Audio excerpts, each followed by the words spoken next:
Let us welcome Pastor Justin Kayne. Thanks,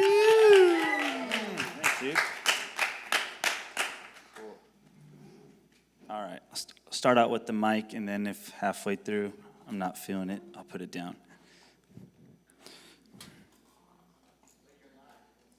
Oh, I'm live. For anybody watching at home, welcome.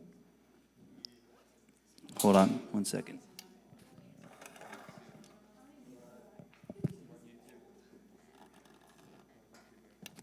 Hey, Mom, on TV. All right. How you guys doing? You guys good? You guys have a good week so far? You guys ready for the weekend? Yeah? You guys had a chill week. You guys had picture day. You guys got like a whole day off of school. Cool. All right, guys. I'm grateful for the opportunity to talk to you guys tonight. Thankful for everybody that came. Week 2 out of our second meeting back, and we got a good turnout. So I'm going to ask you guys a few questions to start us out, okay? How many of you guys like taking risks? With your hand in the air. Some of you guys? Yeah? Some of you guys like to play it safe. Sometimes it depends on the circumstances, right? It depends what type of risk it is, okay? With that question, second question, how many of you guys would jump at the opportunity to go skydiving? Wow, that's a pretty good show of hands. You guys would jump out of a plane. I'm scared of going on commercial flights, so I probably would not jump out of I wouldn't jump out of a plane, right? All right. How many of you guys would agree, because you guys are all willing to jump out of a plane? Makes no sense to me. But how many of you guys agree that you would put a great deal of trust in your parachute? Right? Now, how many of you guys would jump out of that plane without a parachute? Pretty much no one, right? No one would. You might jokingly right now think you're cool, but like, yeah, I'd do that. But once you got in the plane and you looked out, you'd be like, there's no way, right? Some of you guys may feel like, I can do this, and then you get in the plane and you have your parachute and you're still like, oh, hold on. Like, I didn't think this through, right? And so why wouldn't you jump out of a plane with a parachute? Pretty straightforward. Why, David?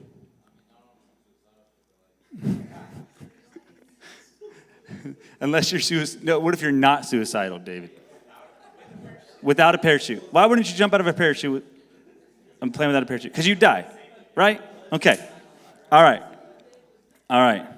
So my first point tonight is, where is your hope? That's your, not Hope Catalano, but where is your hope? Okay?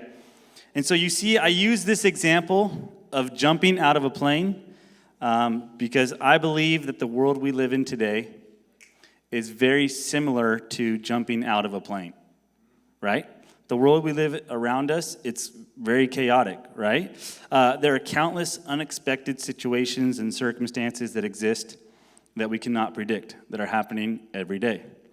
Accidents, sicknesses, natural disasters, there's fires right now, a pandemic, right? There's countless things that we do not have control over.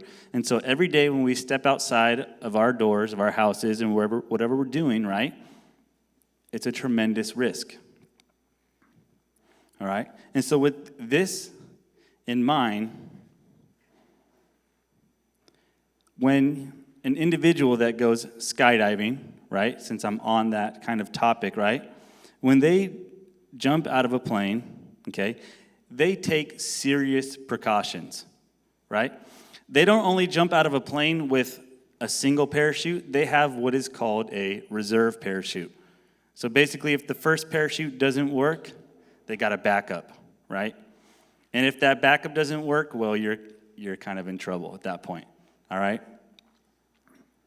And so, does anybody know what a reserve parachute is? Second parachute, like I just said, I'm making sure you guys are paying attention, all right? So the definition of reserve is a supply of a commodity not needed for immediate use, but available if required, right? So it's a supply of something that you may not need right at the time, right? But if an emergency situation comes up, right, you have it. And so with this definition, and this understanding in mind, I got a question for you guys. Is God simply your reserve parachute in life? Is God your just in case? Is God yours? If this doesn't work out, then God, right?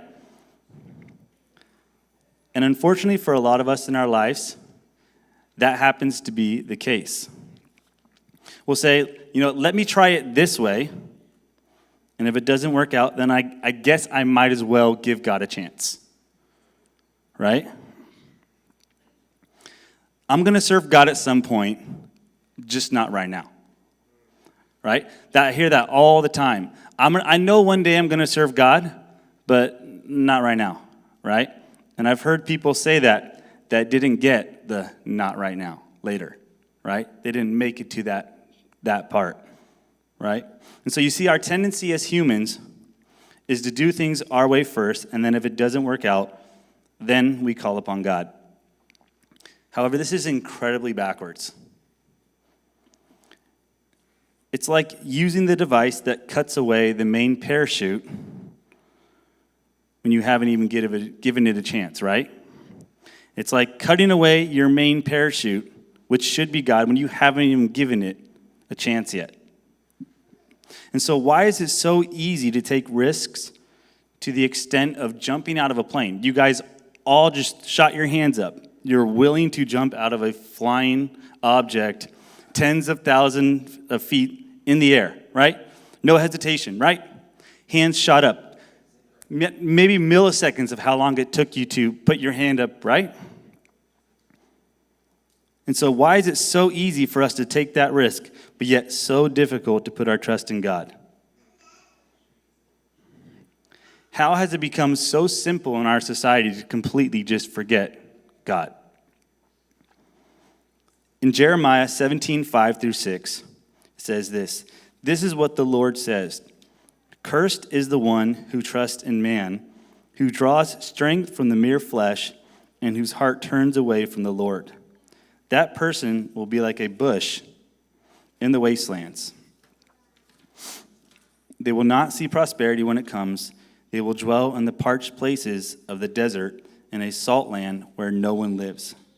So this Bible verse is saying, cursed is the man who puts their own strength or their own trust essentially in themselves, right? Who tries to draw strength from our own understanding. Saying basically that's not going to work out, right? And so left to our own understanding and strength, we simply won't last. Why? Because we were not created to live that way. And so secondly, I'm going to talk to you guys about God's intentions for your life. And God ultimately intends good for your life. And so we push the idea of God away so easily, not understanding that the sole reason we were created was for a relationship with God. Right? When God created us, if you guys look at how creation came about, if you've read the Bible, I'm sure you all have read it at some point, right?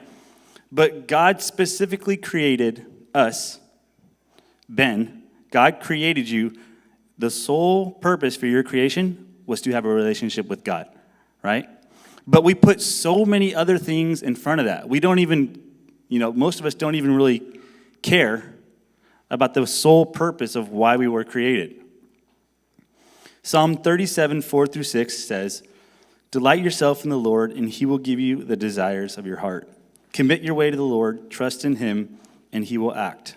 He will bring forth your righteousness as the light and your justice as the noonday."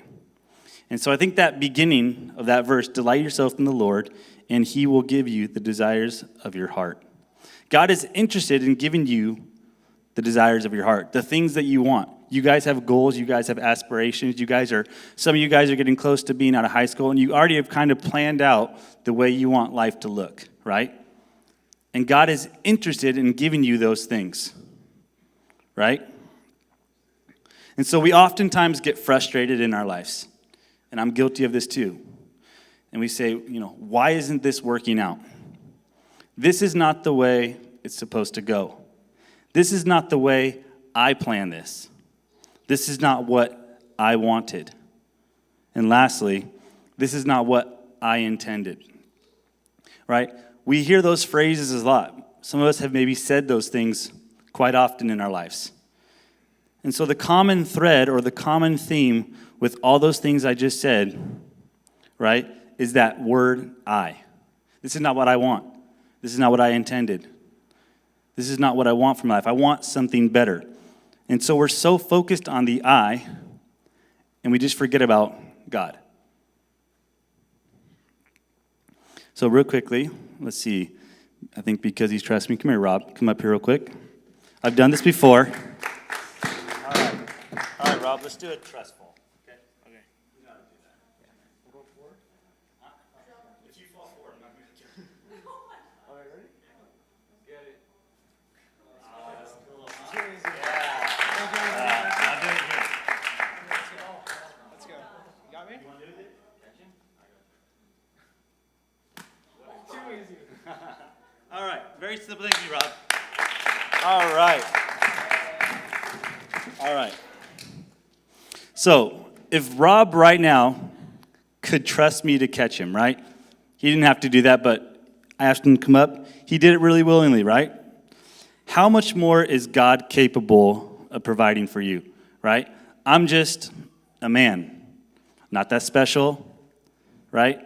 I don't have any amazing attributes that makes me stand out from a lot of other people, right? How much more is God capable of taking care of you? And so God knows not only the things that we need, but he knows our wants as well.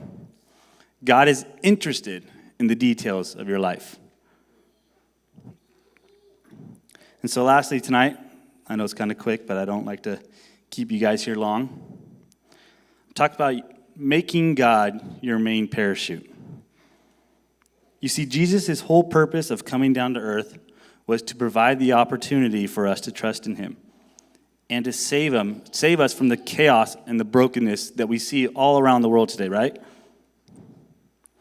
And all too easily, I'm guilty of this too, right? I remember sitting in these seats. I remember growing up in the church, or maybe not, right? My friends, all too easily, we will say things like, I've tried to pray. I've prayed one time. I've read a Bible one time. I've tried God, so to speak, right? And we simply just leave it at that. I gave God a chance, right? I came to 6 a.m. prayer one time in the morning because my mom made me come. I've done the God thing. I tried it, right? Right? I was looking in the window at that store, and I was like, God, please let my parents buy me that dress. And I didn't get it, right? My parents wouldn't get me the dress. No. All right? I'm trying to relate things to your life, right? You prayed one time and it didn't come true, and you're like, I've tried the God thing, right? Sorry, I was already talking to the boys up here. I was trying to relate to the girls. All right. Yeah, we got bigger issues right now going on. All right. Let me stay on track. All right. And so all too easily, we've maybe prayed once or twice in our life, right? Or we've read the Bible once or twice. And that becomes like our image of Christianity, right? All it is just boring, sitting around, talking to something that's not there, right? Or just reading this book that's 2,000 years old that I don't know how in the world it made it to the day, right? I can't believe this book even made it all that time, right? Like, how did this book not get burned, right? It's boring, right? All right, I was in high school. I remember sometimes reading the Bible. I remember a lot of times when I was your age, even this morning, reading the Bible, and you're like, what the heck? What is this thing saying, right?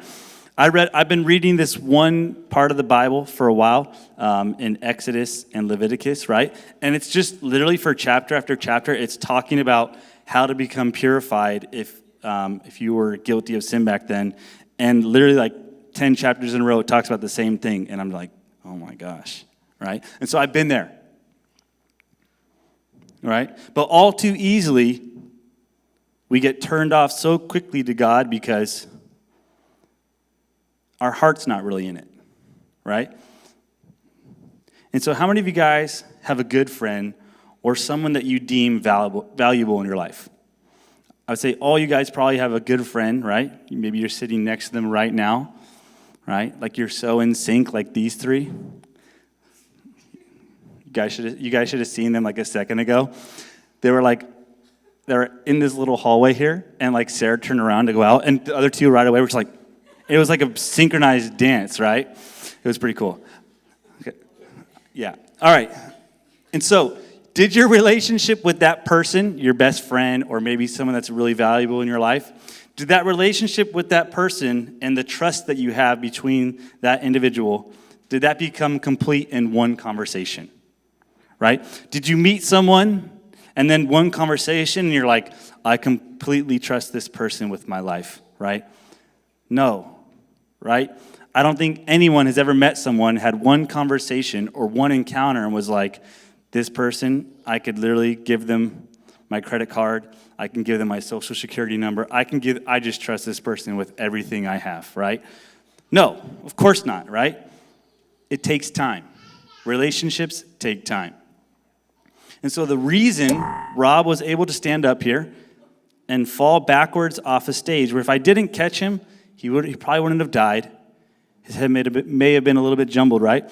But the only reason Rob was able to come up here and do that so easily, right, is because over time, me and Rob have developed a relationship with trust, right?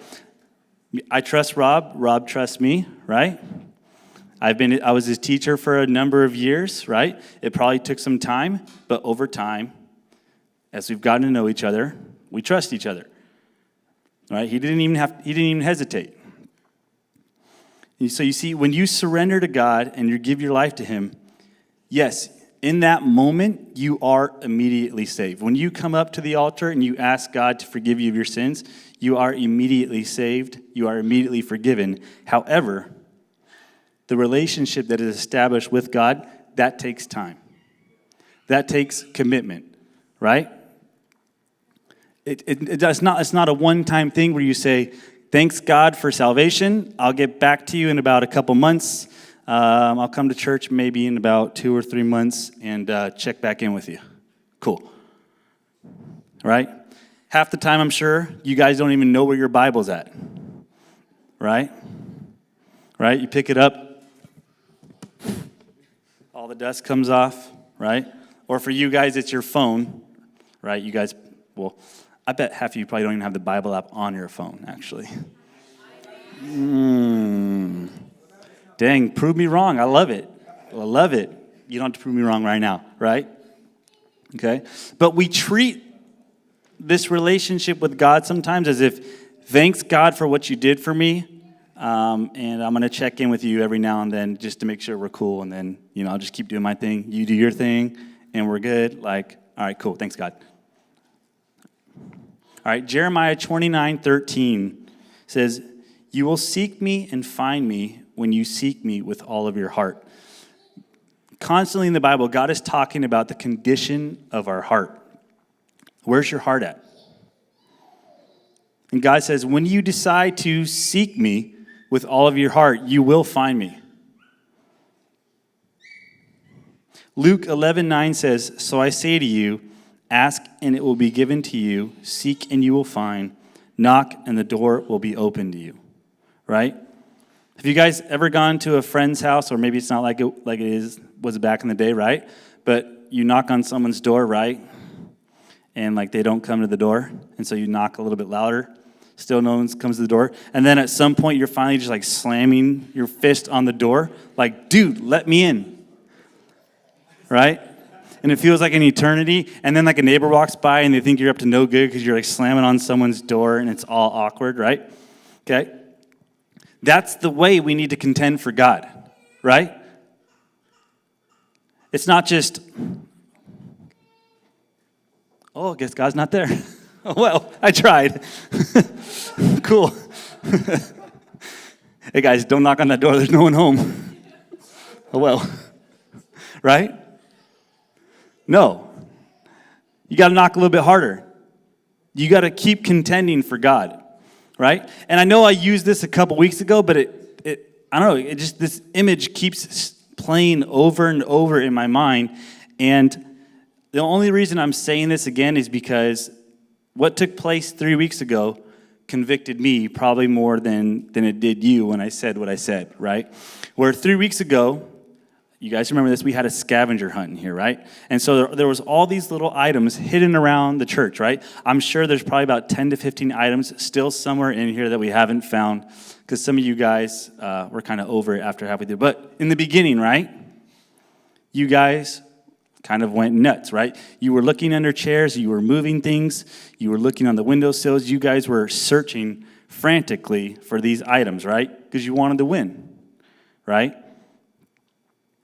And so you guys were willing to go to all that trouble and to run around, to knock each other over, right? To look under chairs, to crawl on your hands and knees, to get on top of things. You were willing to do all that for a $5 Starbucks gift card, right? We're being real. Right? Just imagine, seriously, just imagine if we really did look for God in that same manner. Or it was like, God, I'm not leaving here until I hear from you. I'm not leaving here until I know that you're going to help me in this situation. So many times we say, we're about to walk into a test or something. God, please help me. Cool, right? Nobody like, I'm talking about taking time out, saying, God, I need you to meet me here in this moment. I need you to be real to me in this moment, right?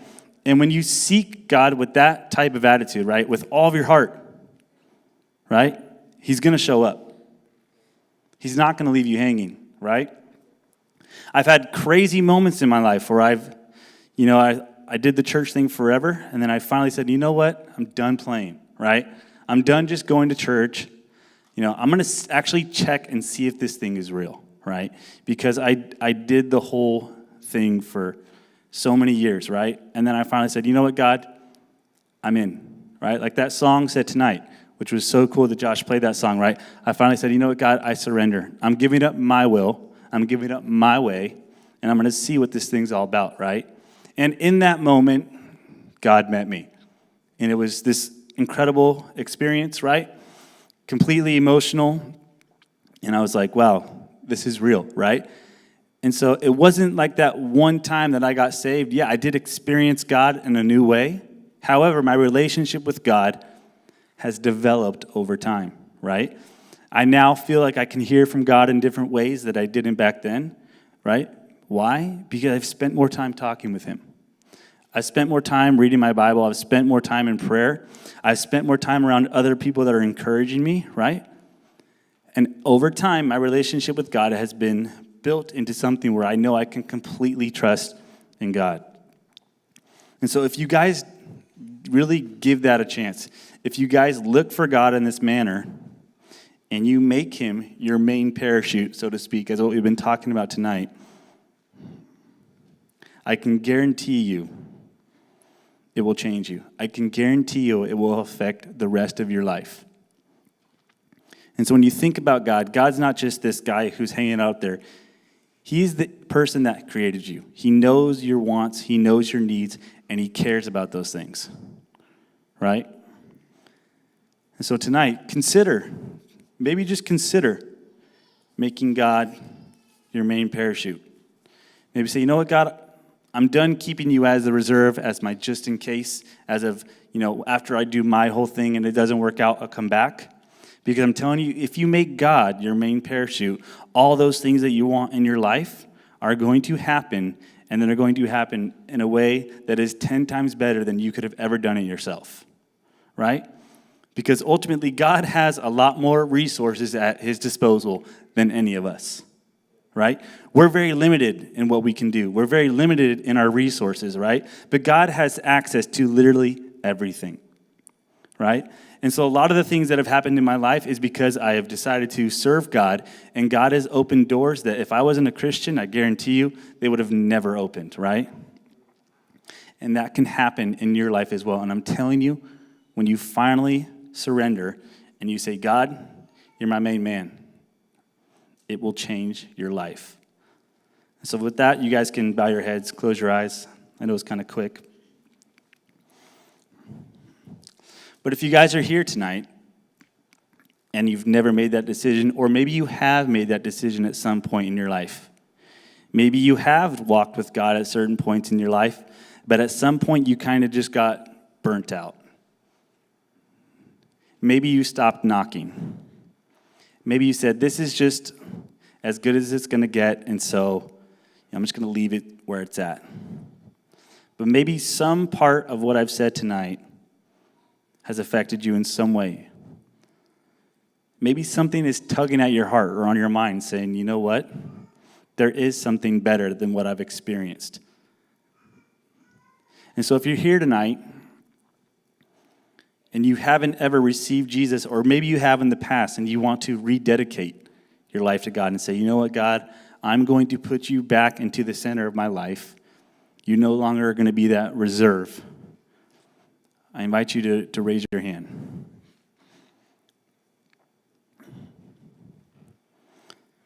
God wants nothing but the best for your life. God has nothing but an incredible plan for your life. And all it takes is for you to say, okay, God, I'm in.